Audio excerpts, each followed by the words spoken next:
అసలు నిన్న జరిగిన FIFA world cup football matches కనుక మీరు మిస్ అయ్యి ఉంటే అబ్సల్యూట్ పీక్ ఫుట్బాల్ మీరు మిస్ అయిపోయినట్టే. ముందుగా DR Congo versus England match జరిగింది, అదైతే సూపర్గా ఉంది. నెక్స్ట్ జరిగిన మ్యాచ్ ఏంటంటే బెల్జియం వర్సెస్ సెనెగల్. ఈ మ్యాచ్ అయితే చెప్పక్కర్లేదు, చాలా ట్విస్టుల మీద ట్విస్టులు నడిచినాయి. ఫైనల్లీ బెల్జియం అయితే గెలిచింది. ముందుగా మనం ఇంగ్లాండ్ వర్సెస్ డిఆర్ కాంగో గురించి మాట్లాడుకుందాం కొంచెం.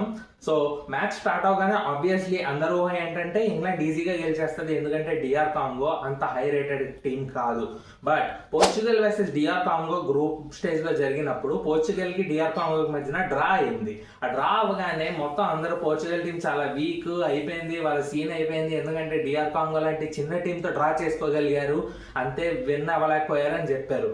బట్ ట్విస్ట్ ఏంటంటే ఇక్కడ England versus DR Congo match కూడా అంతే ఫైట్ తో నడిచింది. బట్ ఇంగ్లాండ్ వాళ్ళకి చిన్న ఎడ్జ్ రావడం వల్ల లాస్ట్ మినిట్ లో వాళ్ళకి గెలవడం జరిగింది.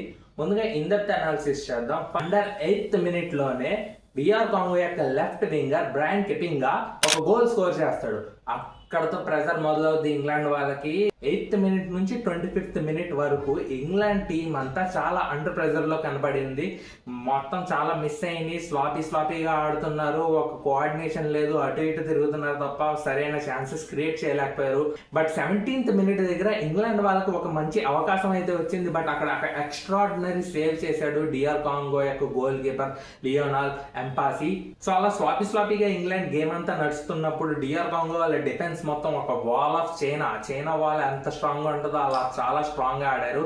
బట్ 35th minute నుంచి హాఫ్ టైం వరకు ఇంగ్లాండ్ వాళ్ళు మళ్ళీ కంబ్యాక్ చేశారని చెప్పుకోవాలి.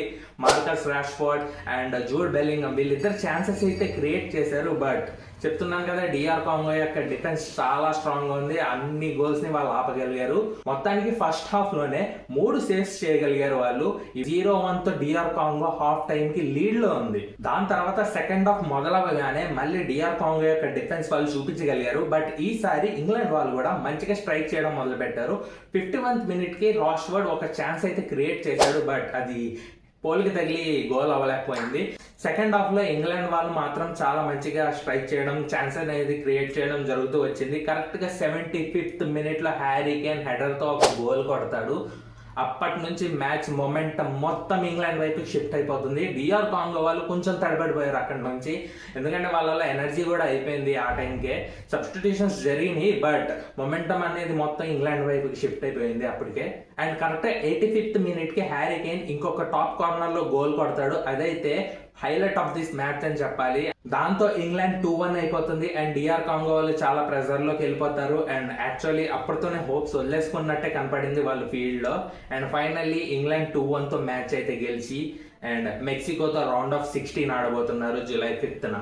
So next Belgium versus Senegal match కి వచ్చేద్దాం మనం. బెల్జియం వర్సెస్ సెనెగల్ మ్యాచ్ అయితే అబ్సల్యూట్ పీక్ సినిమా అని చెప్పాలి. సెనెగల్ వాళ్ళు బెల్జియం వాళ్ళని ముప్పు చెమటలు పెట్టించారు. బెల్జియం వర్సెస్ సెనెగల్ మ్యాచ్ లో కూడా ఆబ్వియస్లీ ఫేవరెట్స్ ఆర్ బెల్జియం, మనందరికీ తెలిసిందే. బట్ సెనెగల్ వాళ్ళు బెల్జియం వాళ్ళని చాలా సర్ప్రైజ్ చేశారు మ్యాచ్ లో. అండ్ 85th minute వరకు వాళ్ళని ముప్పు చెమటలు పెట్టించారు. ముందుగా 25th minute కి హబీబ్ డెరేరా సెనెగల్ నుంచి ఒక గోల్ అయితే స్కోర్ చేశాడు. అప్పటికే బెల్జియం వాళ్ళకి అర్థమైపోయింది ఇదంతా ఈజీగా గెలిచే మ్యాచ్ కాదని.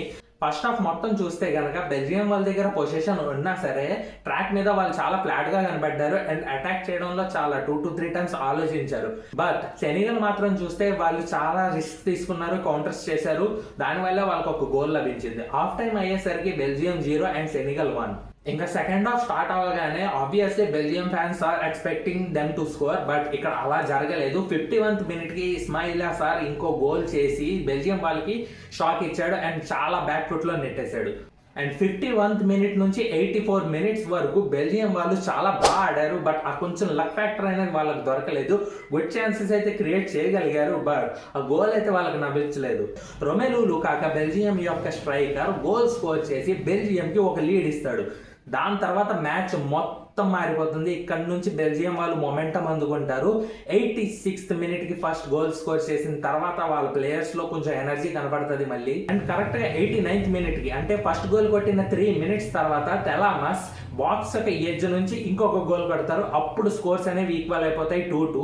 ఇక్కడ నుంచి సెనెగల్ వాళ్ళు చాలా ప్రెజర్ లోకి వెళ్ళిపోతారు. మళ్ళీ 2-2 స్కోర్స్ లెవెల్ అయిపోయింది. ఫస్ట్ నుంచి 2 లీడ్ 85th minute వరకు 2 లీడ్ మెయింటైన్ చేస్తూ వచ్చిన సెనెగల్ వెంటనే ఈ స్కోర్స్ అనేవి లెవెల్ అయిపోతాయి.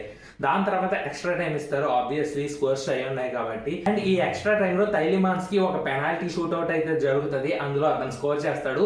ఆబ్వియస్లీ 3-2 తో బెల్జియం గెలిచేస్తుంది. బట్ ఇది సెనెగల్ నుంచి ఒక జనరేషనల్ బాటిలింగ్ అంటారు ఈ మ్యాచ్ ని. 2-0 లీడ్ ఉంది 85th వరకు. అక్కడ నుంచి సెనెగల్ వాళ్ళు మ్యాచ్ ఓడిపోయారు. It's very shocker. అండ్ ఇది ఈ రోజు ఎపిసోడ్. మీకు కనుక నచ్చినట్లయితే సబ్స్క్రైబ్ చేయండి for more football and cricket details. Thank you.